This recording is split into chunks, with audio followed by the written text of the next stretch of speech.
시청자 여러분 안녕하십니까? 한 주간의 한인사회 주요 뉴스를 정리해드리는 KBN 뉴스 주간브리핑입니다. 미 전국에서 낙태 금지법 반대를 외치는 시위가 이어지고 있습니다.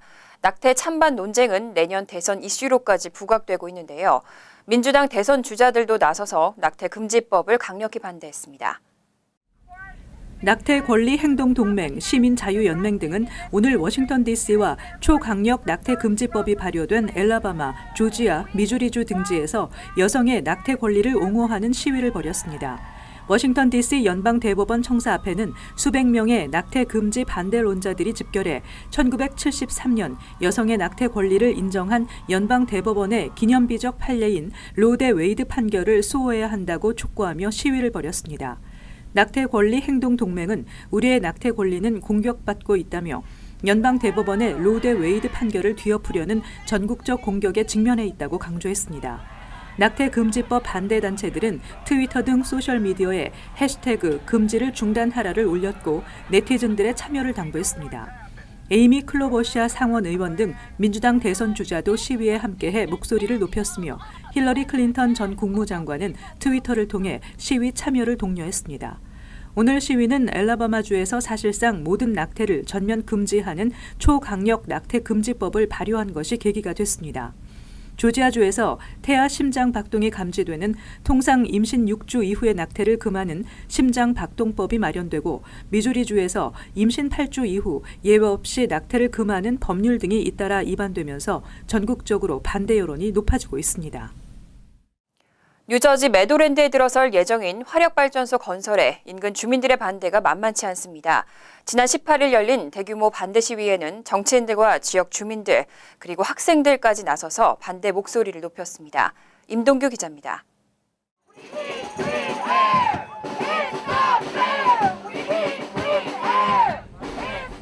지난 토요일 오전 뉴저지 리치필드에서는 매도랜드 습지대에 화력발전소 건설을 반대하는 시위가 개최됐습니다. 리치필드 메모리얼 고등학교에서 시작된 시위는 로렌타 와인버그 주 상원 의원과 클린턴 카라브릿의 주 하원 의원, 앤소니 수아레즈, 리치필드 시장 등 정치인들과 지역 주민, 학생들도 다수가 참여해 발전소가 건설되면 발생하는 공해 문제, 건강 문제를 이유로 발전소 건설에 반대했습니다. 시위를 주도한 데니스 심 리치필드 시의원은 발전소가 건설되면 지역 주민과 학생들의 건강에 끼칠 악영향을 걱정하며 동포사회에 더 많은 관심과 참여를 부탁했습니다. 발전소가 여기 1마일 이내에 이제 설립이 되면 이 주변의 환경이라든지 어떤 대기 오염이라는 이거는 심각한 문제예요. 거의 우리 이 10마일, 20마일 이내에 사는 주민들이 아마 거의 폐병 질환을 안 가질 수가 없어요. 시위에 참여한 한 시민은 발전소가 설립되면 발생하는 피해가 지금 세대뿐만 아니라 다음 세대까지도 이어질 것이라며 참여 이유를 밝혔습니다. 우리들도 걱정이지만 앞으로 우리 2세, 3세들이 좋은 공기 마시고 잘 살아야 하는데 그런 것이 위험하기 때문에 우리 와서 반대하는 시위를 참여하게 됐습니다. 노스버겐 리버티 발전소로 명명된 화력발전소 개발안은 15억 달러를 투입하여 1200메가와트 전력이 생산 가능한 발전소를 리치필드 매도랜드 습지대에 건설하는 계획입니다. 하지만 생산된 전력은 전량 허드슨강 지하에 매설된 전력선을 통해 뉴욕시로 공급되어 뉴저지 주민들이 환경오염의 피해를 고스란히 떠안아야 한다는 비판이 제기되고 있습니다. KBN 뉴스 임동규입니다. 도널드 트럼프 행정부의 불법 체류 청년 추방유예 프로그램 중단이 또 위법 판결을 받았습니다. 프로그램 폐지 이전에 국민들에게 충분한 정보나 설명을 제공하지 않았기 때문에 행정절차법을 위반했다는 판결입니다. 지난해 11월 샌프란시스코 연방 제구순회 항소법원이 다카 폐지 결정은 트럼프 대통령의 변덕과 편견으로 내려졌다고 평가하며 만장일치 위법 판결이 내려진 데 이어 지난주 버지니아주의 연방 사순회 항소법원도 국토안보부가 다카 폐지 결정 이전에 충분한 설명을 제공하지 않았다며 위법 판결을 내렸습니다. 제4순회 항소법원의 알버트 디아즈 연방판사는 국토안보부가 다카 프로그램 폐지 이전에 설명 과정이 없었고 이는 수만 명의 다카 수혜자들 삶에 영향을 미쳤다고 밝혔습니다. 법원은 중요 정책 결정에 있어 국민들에게 충분한 정보를 제공하도록 의무화한 행정 절차법을 어겼다며 다카 폐지 결정은 연방법 위반임을 강조했습니다. 한편 반대 의견을 제시한 줄리우스 리처드슨 판사는 법원이 다카 관련 행정부의 결정을 판단할 권한은 없다고 반론했지만 국토안보부의 정보 공유 정책이 변경돼야 한다는 점에는 동의했습니다. 이번 판결을 비롯해 트럼프 행정부가 항소한다면 다카는 연방 대법원에서 결론이 날 것으로 보입니다.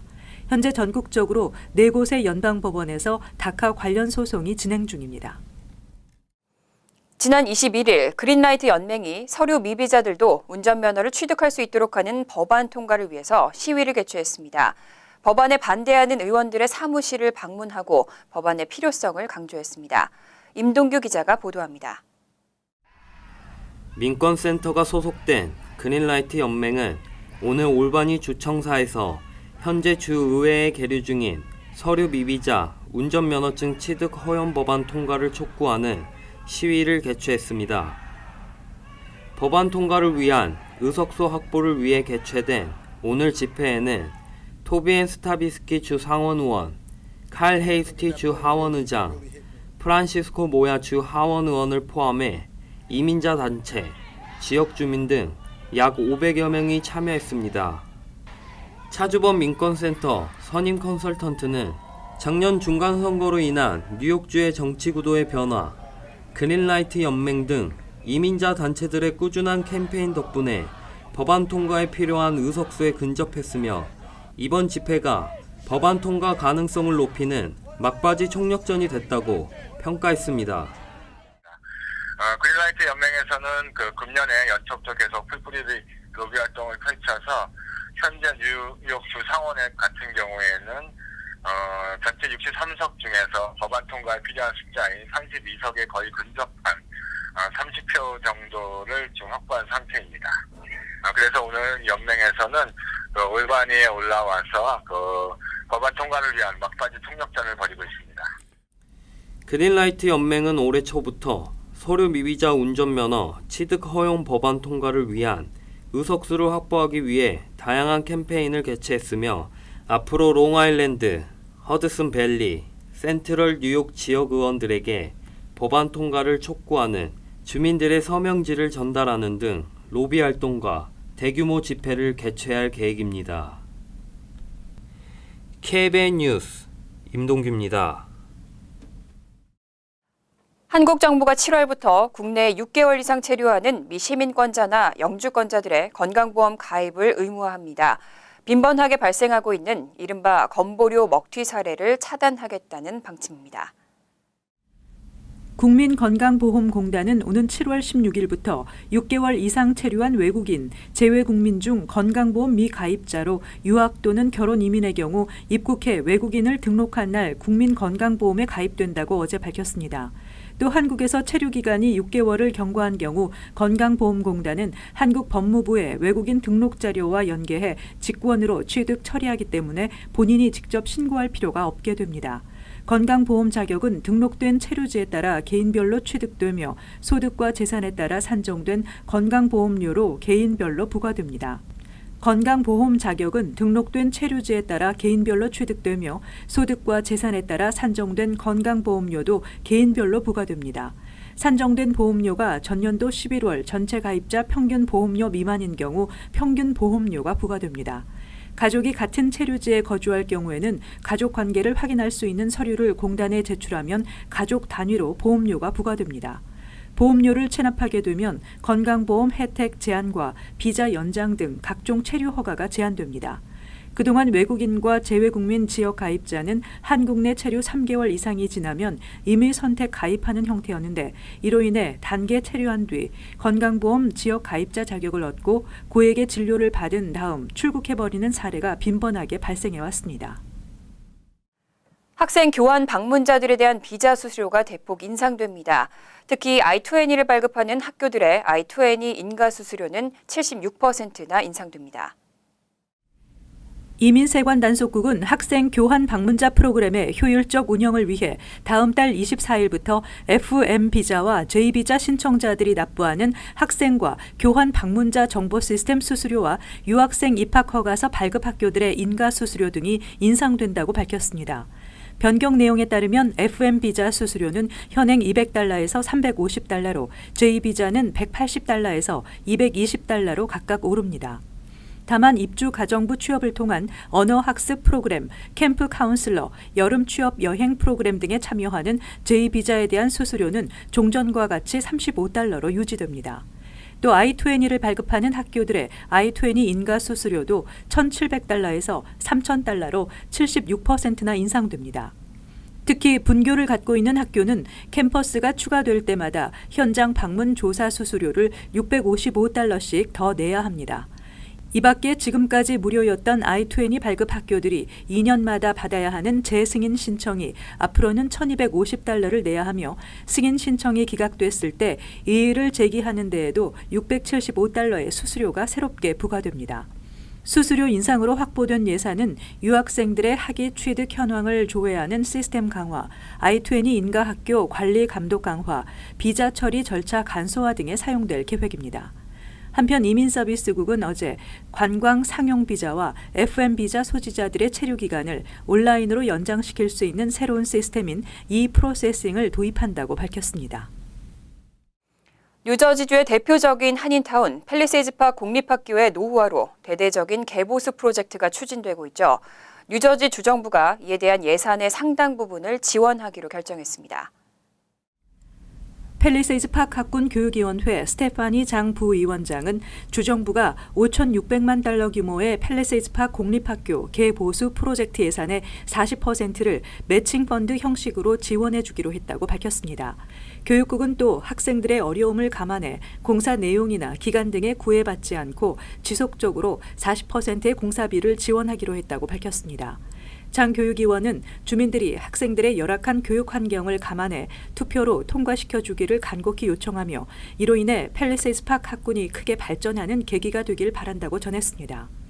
한편 지난 3월 조셉 셰릴로 교육감과 이현진 교육위원 등은 얼리 차일드후드 초등학교, 린드버그 초중학교, 팰리세이즈 파크 고교 등 3곳에 지붕과 천장, 보일러와 에어컨, 전기시설, 창문, 곰팡이 확산 등 많은 문제가 있다며 예산 $5,600만 확보가 시급하다고 호소한 바 있습니다. 일부에서는 팰리세이즈 파크 공립학교들이 지난 40년 가까이 개보수 공사가 제대로 되지 않아 일부 학생들은 화장실에 가는 것을 꺼릴 정도라는 지적도 있었습니다. 대학 수학능력 시험의 양대 산맥인 ACT가 SAT와는 다르게 역경 점수를 도입하지 않겠다고 밝혔습니다. 의도는 이해하지만 그 산출 기준과 신뢰성에 우려가 생길 수 있다는 입장입니다. SAT를 주관하는 칼리지 보드는 최근 응시생들의 사회 경제적 배경을 점수로 매겨 지원 대학에 제공하는 역경 점수 시스템을 전면 도입하겠다는 계획을 밝힌 바 있습니다. 그러나 마르텐 루다 ACT 최고 경영자는 대입 응시자의 다양한 상황을 시험 점수에 반영하려는 칼리지 보드 측의 의도는 이해하지만 역경 점수 도입은 좋은 생각이 아니라는 입장을 밝혔습니다. 칼리지 보드는 소득 불균형 등이 SAT 성적에 미치는 영향을 보완하기 위한 차원에서 역경 점수제를 마련했다는 입장이지만 ACT는 역경 점수제를 도입하지 않겠다는 뜻을 분명히 한 것입니다. 루다 ACT 최고 경영자는 역경 점수가 어떠한 기준과 방법에 의해 산출되는지에 대해 명확히 공개되지 않을 경우 신뢰성에 대한 우려가 크며, 역경 점수는 응시생의 지원 대학에만 보내질 뿐 응시 학생은 받아볼 수 없는데 응시생의 동의 없이 점수를 대학에 보낸다는 것은 큰 문제를 야기할 수 있다고 지적했습니다. 지난해 고교 졸업생 가운데 SAT 응시자는 약 210만 명이며 ACT 응시자는 약 190만 명으로 집계됐습니다. 메모리얼데이 연휴 내내 뉴욕과 뉴저지 일대에서는 대대적인 음주운전 단속이 이루어지고 있습니다. 무면허 운전이나 운전 중 셀폰 통화, 차량 미등록 등에 대한 집중 단속도 진행된 만큼 유념하시는 게 좋겠습니다. KBN 뉴스 주간 브리핑 여기서 마칩니다. 시청해주신 여러분 고맙습니다.